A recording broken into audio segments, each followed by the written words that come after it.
కందిపప్పు అవును.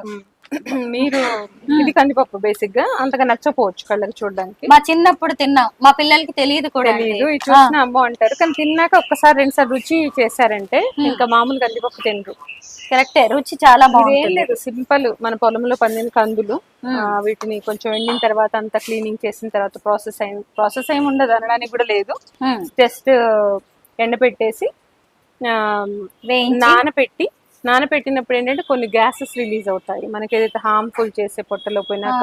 ఇప్పుడు మనం బయట తినేది ఏంటంటే జస్ట్ కందులు తీసేసుకొని దాన్ని మిషన్ లో ఆడిస్తారు, ఆడిచ్చేసి దానికి పెస్టిసైడ్ కెమికల్ కొంచెం కోటింగ్ వేస్తారు, అంటే పురుగు పట్టకుండా వేసేసిన తర్వాత మనకి నీట్ గా మెరుస్తూ ప్యాకింగ్ చేస్తారు.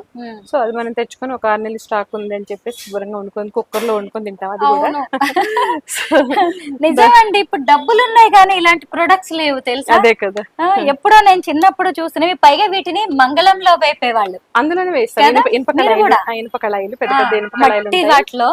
ఆ మట్టి లేదు ఇప్పుడు, అంత తయారు చేయట్లేదు, వాళ్ళు కూడా ప్రోత్సహించే వాళ్ళు లేక కొనేవాళ్ళు లేక. సో చిన్న చిన్నవి చేస్తుంటే కొంత అనేది తీసుకుంటున్నాం మేము. ఇనుప కళాయిలో వేయిస్తాం అనమాట ఇప్పుడు. సో వేయించేసి ఇసురాళ్ళు తెప్పించాను లామ్ నుంచి, కొన్ని అక్కడ నుంచి తయారు చేయించి తెప్పించాను ప్రత్యేకంగా. అవును, ఇసురుతారు. ఇంకొక విషయం ఏంటంటే ఏందమ్మా ఇప్పుడు అవసరం అయ్యంటే లేదు నాకు కావాలి అని చెప్పేసి అవి అయింది తక్కువ అయితే ట్రాన్స్పోర్టేషన్ నాకు ఎక్కువైంది అనమాట. ఇసురాళ్ళు తెప్పించేసి ఇసిరించేసి కుందిరోళ్ళు అది కంప్లీట్ గా మట్టిలో కలిసిపోయాయి, జనాల దగ్గర లేవు. అవి మళ్ళీ తయారు చేయించి అవి ఎట్లా గూగుల్లో వెతికి ఆ ఫోటోలు చూసి ఇలా తయారు చేసి ఇవ్వండి, రోకళ్ళు అన్ని చేసేసి ఇసిరిన తర్వాత రోట్లో పోటేసి చాటతో చెరిగి జస్ట్ ప్యాక్ చేస్తాం.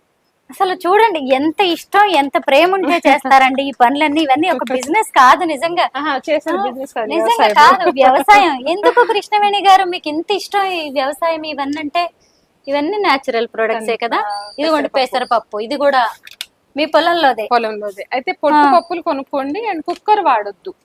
కుక్కర్ తో ఇదొక మన లేడీస్ కుక్కర్ కి పట్టేస్తాయి ఆ పొట్టు అని, నేను కూడా అందులో ఉన్నాను కాబట్టి.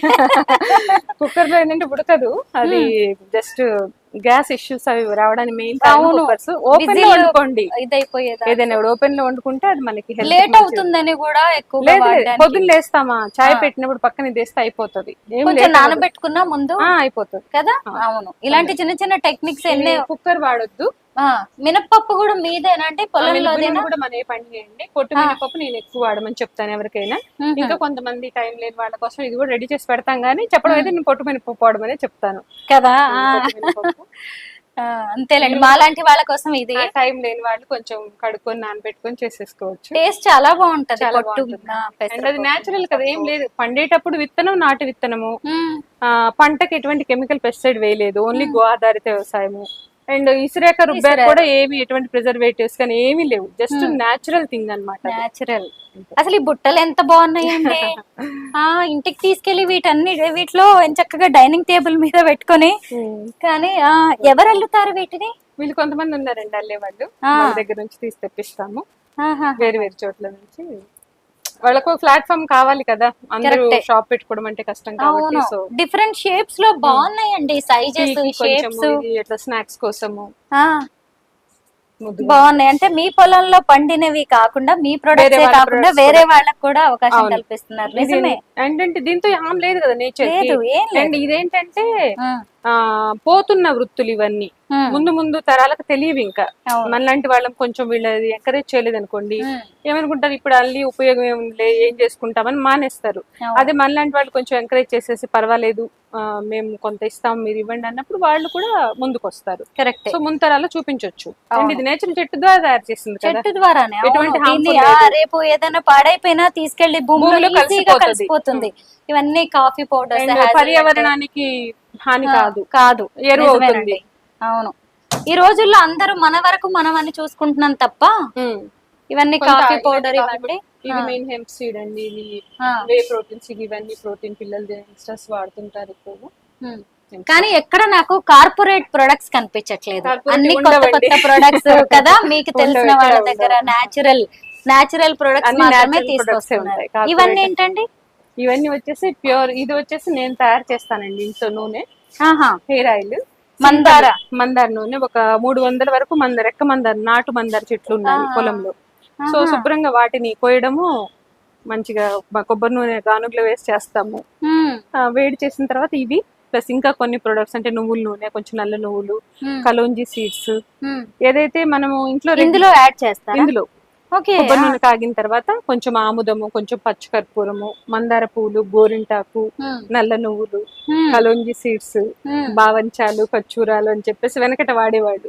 ఇవేంటంటే కొంచెం వేపాకు రాకుండా ఇది చాలా బాగుంటుంది ఆయిల్.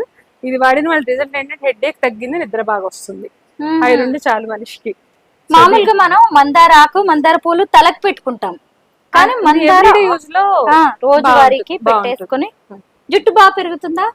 జుట్టు నూనెలతో పెరగదండి. అవునండి, జుట్టు నూనెతో పెరగదు, మనం తినే ప్రొడక్ట్స్ తో పెరుగుతుంది ఒకటి.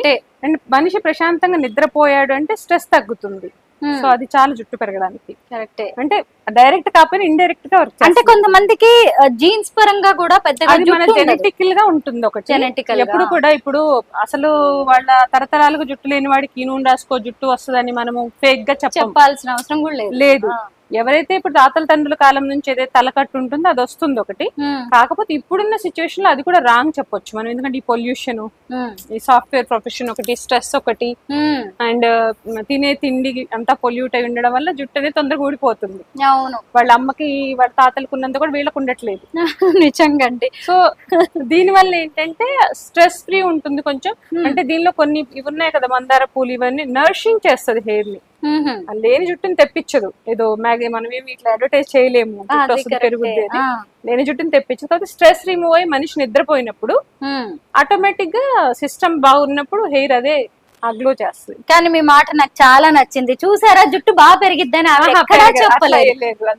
అసలు ఎంత సైంటిఫిక్ గా ఎంత మంచిగా చెప్పారండి, చాలా మంచిగా అనిపించింది. మీరు ఎందుకంటే ఇందులో వ్యవసాయంలో కొన్ని రూల్స్ ఉంటాయి, థంబ్ రూల్స్. లేని వాటిని మనం చెప్పొద్దు. ఇక్కడ ఫార్మర్ అండి నేను మాట్లాడుతుంది, బిజినెస్ విమెన్ ఎంటర్‌ప్రెన్యూర్ తో కాదు నేను మాట్లాడుతుంది, ఫార్మర్. అవును, మరి రైతు బిడ్డలు ఇలాగే ఉంటారు కదా. మెయిన్ అదే కదా. ఏమంటే భూమి క్షమించదండి. అవునా? అవును, అబద్ధాలు చెప్పినా, చీట్ చేసినా, ఎథికల్ గా లేకపోయినా మన భూమాత మదర్ అంటాం కదా, తను క్షమించదు. సో ఎవ్రీథింగ్ జెన్యూన్ గానే ఉండాలి. అలాంటి భూమిలో తీసుకొచ్చి మనం రకరకాల పెస్టిసైడ్లు, కెమికల్స్ వేసిన పక్షంలోనే కరోనా లాంటిది బయటకు వచ్చింది అనమాట. ఆమె కోపంతో బయటకు వచ్చింది. ఇప్పటికైనా చిన్న కనువిప్పుతో కొన్ని ఇప్పుడు వ్యవసాయం అందరూ చేయండి, అందరూ కష్టపడండి అవసరం లేదు. పొల్యూట్ చేయకండి, పొల్యూట్ చేయొద్దు.